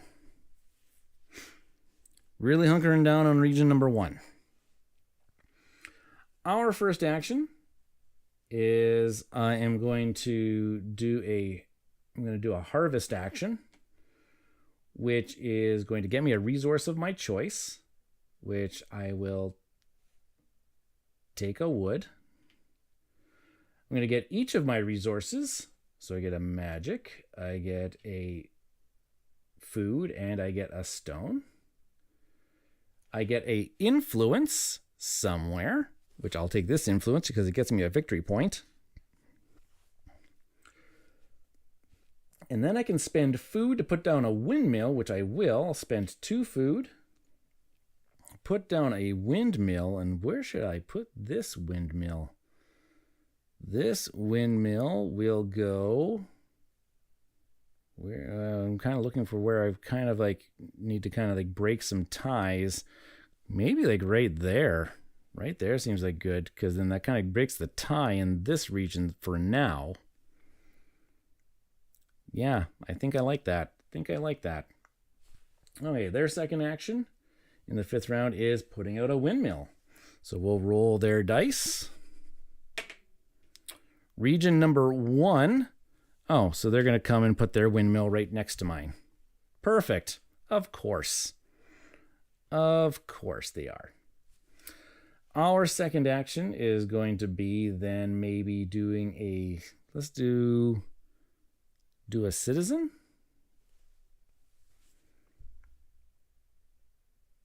Oh, I don't have any gold, because I would like to put a citizen in, like, say, like this region, because then that would bump up the scoring opportunities for my thing, but I don't have any gold, which is a problem, which is a very big problem.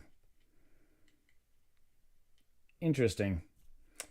Okay, so maybe I will do a shipping action then with my crates. I'm not going to get any bonuses, but I'm going to do a shipping action.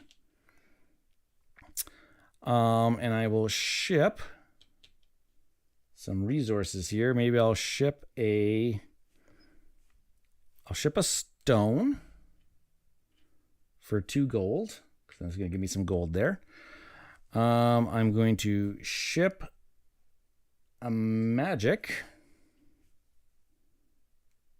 for a victory point and a gold. And I only need really so I'm going to spend a...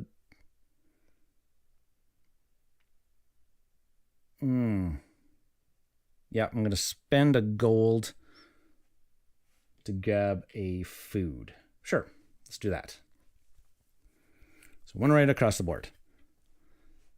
Okay, and then I can spend gold to do a shipping action, but I'm to move a ship, but I'm not going to do that because I need my gold. Their last action of the game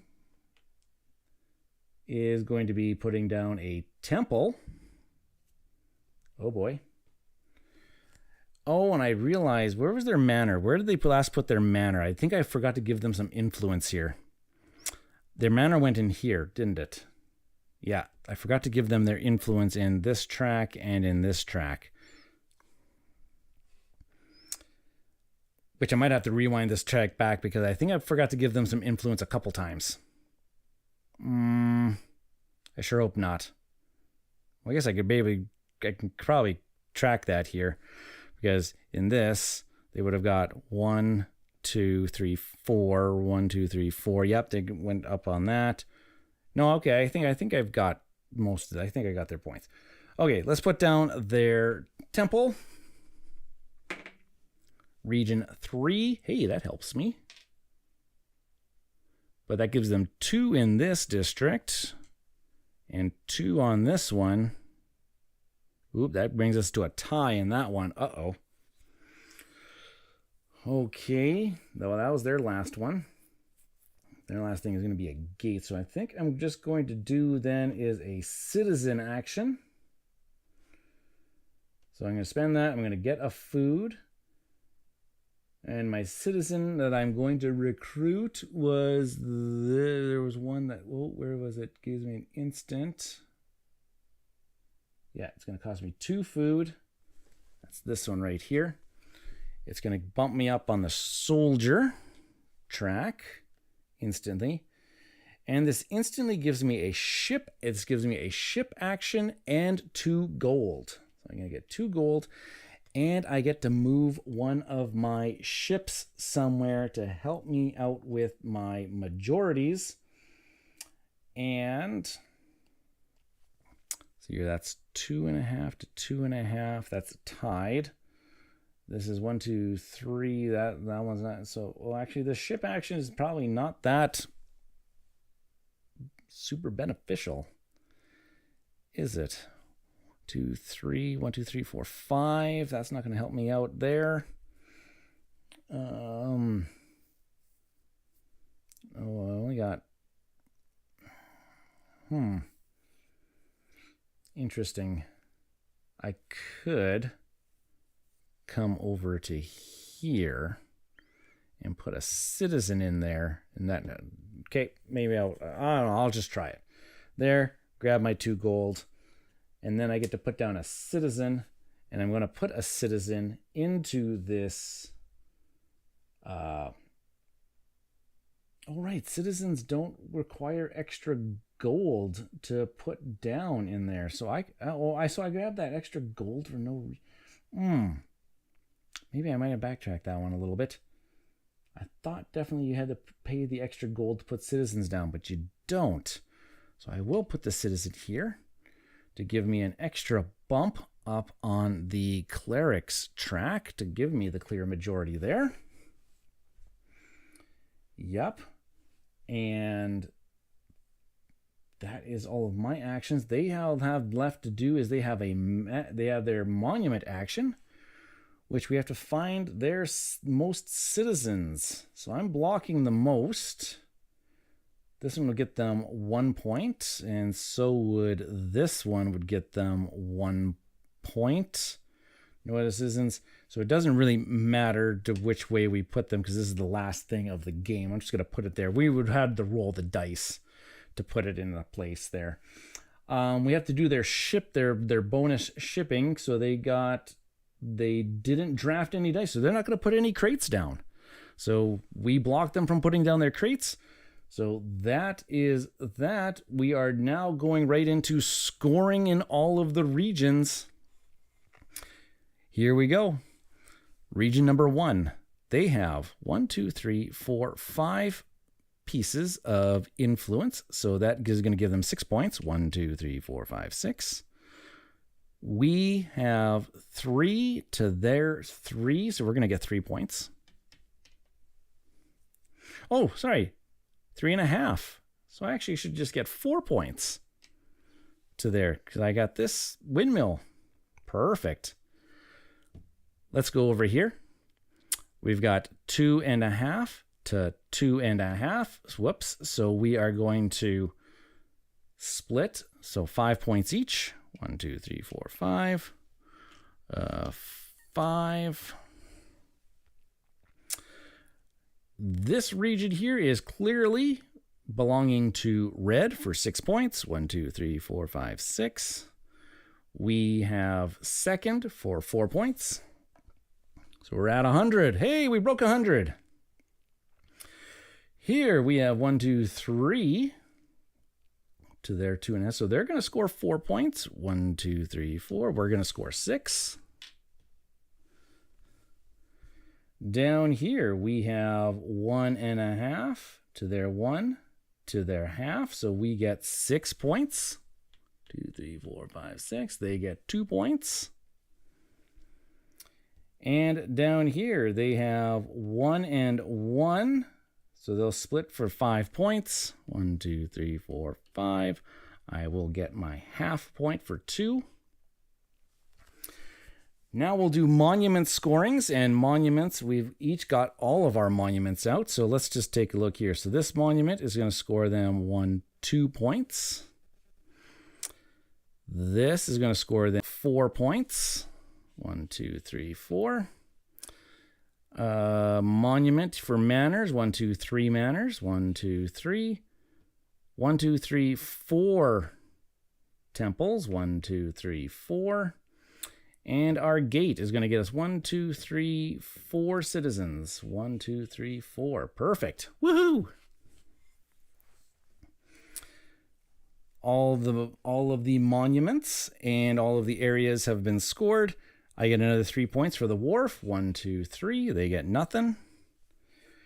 And we now take a look at all of the tracks, which I managed to stay ahead on all of the tracks. So that's going to be another 6, 1. So that's going to be another 24 points. 1, 2, 3, 4 plus 20 is 56. So 156.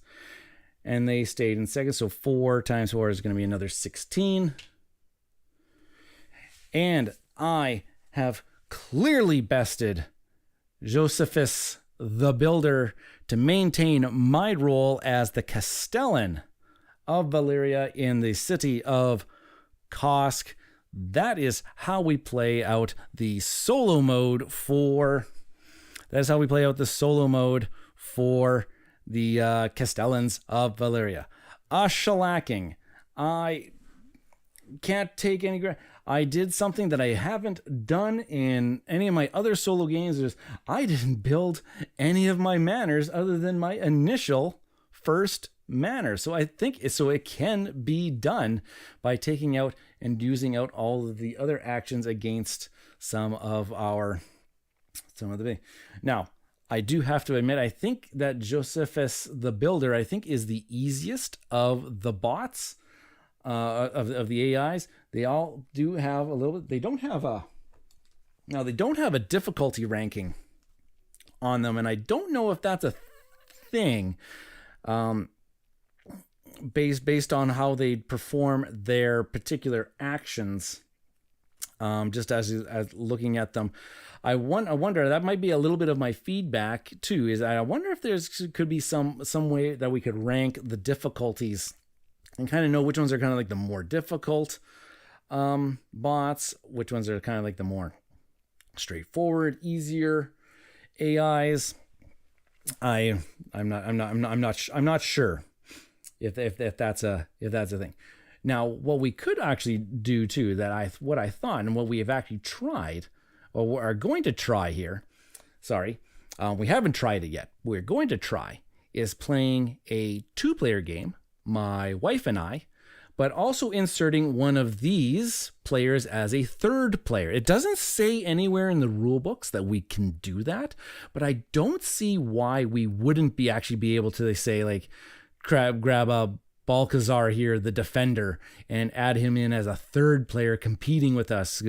Just kind of like adding on more area majority other than these like, say, these neutral keeps. I think this would actually make things a little bit more interesting for us to play as in a 2-player game.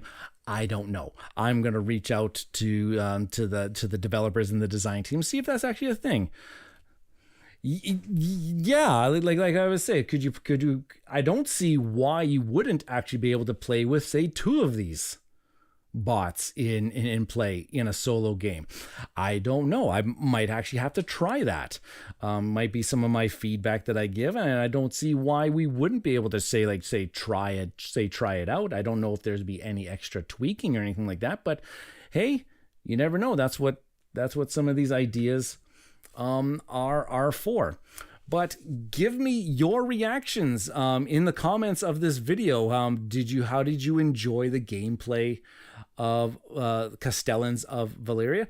Did you like it how it worked as visually as a solo game? This is actually, since it's an area majority game, you are probably going to get better feels. You're probably going to get that better feeling at the higher player counts when there's more competition.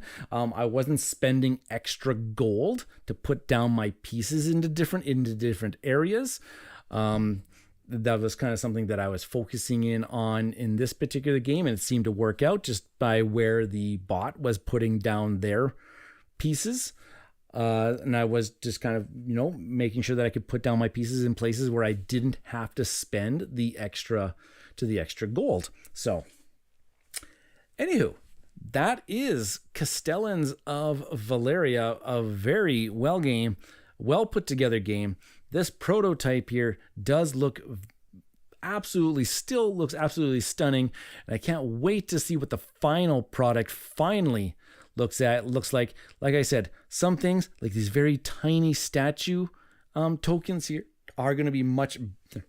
They're going to be actually much bigger, and I think they're also going to change some sort of the design on them to kind of make them stand out, like make the monuments. Like this is a monument, and it doesn't provide any extra.